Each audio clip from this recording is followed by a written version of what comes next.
Creo, sin temor a equivocarme, creo que la reforma fiscal, fue la reforma más importante que aplicaron los Borbones. ¿Por qué? Porque si se dan cuenta, no nada más fue una reforma administrativa.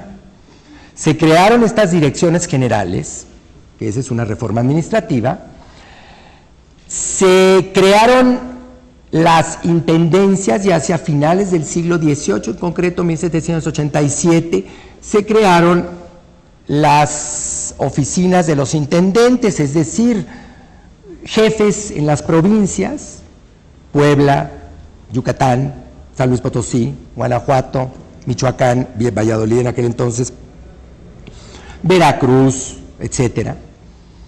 Junto con los intendentes se crearon otros funcionarios, o se sustituyeron funcionarios viejos por funcionarios nuevos, que se llamaron subdelegados, y por debajo había subdelegados tenientes, etcétera. ¿Qué hacían todos estos personajes? Cobraban impuestos. Ok, mantenían el orden también, vigilaban que no hubiera delincuencia, mantenían las ciudades bonitas, porque nadie duda que en el siglo XVIII las ciudades de la Nueva España se pusieron muy bonitas, en concreto la Ciudad de México. Todo eso lo hicieron estas reformas que conocemos como reformas borbónicas.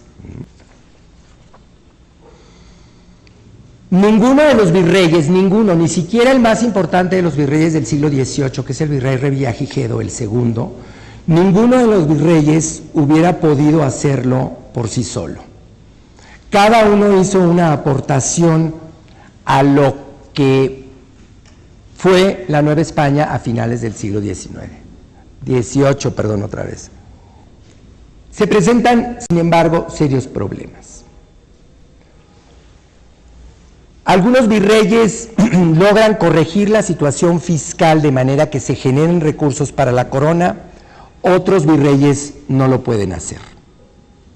En concreto, los dos virreyes, bueno, de los virreyes de Carlos III, el que más corrige la situación hacendaria de la Nueva España es Bucareli. Virrey que ocupa el cargo, si tengo aquí la fecha, entre 1771 y 1779. De hecho, de todos los virreyes de Carlos III, Bucareli es el mejor de todos, el mejor gobernante, el más prudente, el que genera más recursos para la corona, el que construye más fortificaciones para la Nueva España. Luego viene otro virrey, el que ya mencioné, Revillagigedo, pero Revillagigedo no es un virrey de Carlos III, Revillagigedo es virrey de Carlos IV, pero vale la pena mencionarlo.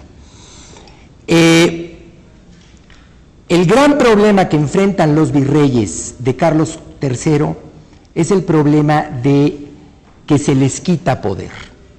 Cuando Carlos III decide, o cuando el gabinete de Carlos III decide enviar ejército a la Nueva España, lo que está haciendo es disminuir el poder del virrey en el ámbito novohispano. Lógico, si ya se habían percatado de que los virreyes establecían alianzas con los grupos de poder en Nueva España, pues lo lógico era debilitar el poder del virrey. Y aquí viene la historia muy peculiar de la Nueva España respecto a lo que sucede en el resto de las posesiones americanas de España, las posesiones españolas en América.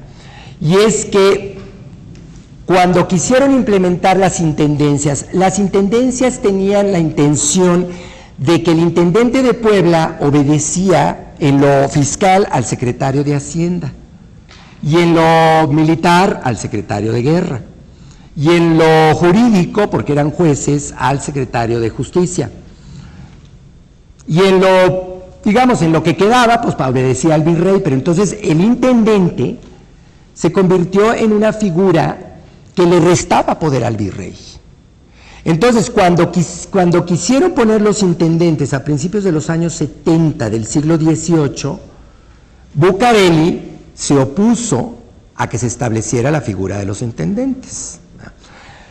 ¿Cómo se opuso o por qué sucedió esto? Cuando había problemas en América, no nada más en América, en todas las posesiones españolas, desde que existen las posesiones españolas, cuando había problemas el rey mandaba lo que se conoce como un visitador. La figura del visitador es una figura muy antigua.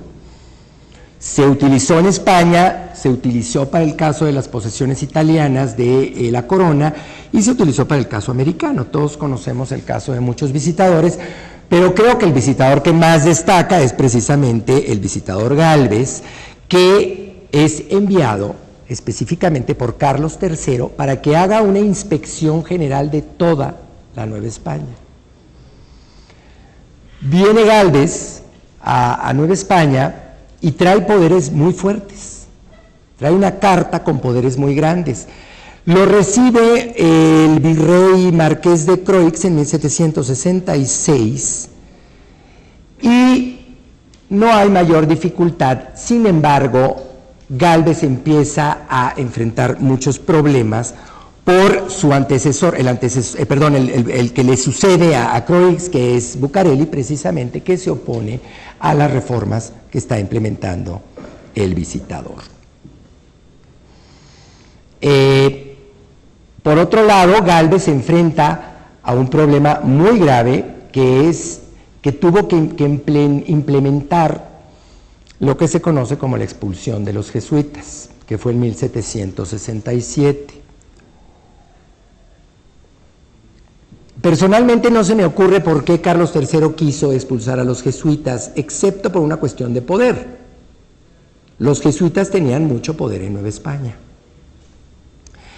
Y hubo una rebelión en España y entonces les echaron la culpa a los jesuitas y expulsaron a la orden ese año y de manera ipso facta, lo cual provocó mucha rebelión adentro de la Nueva España, en concreto en San Luis de la Paz, en San Luis Potosí y creo que en Guanajuato.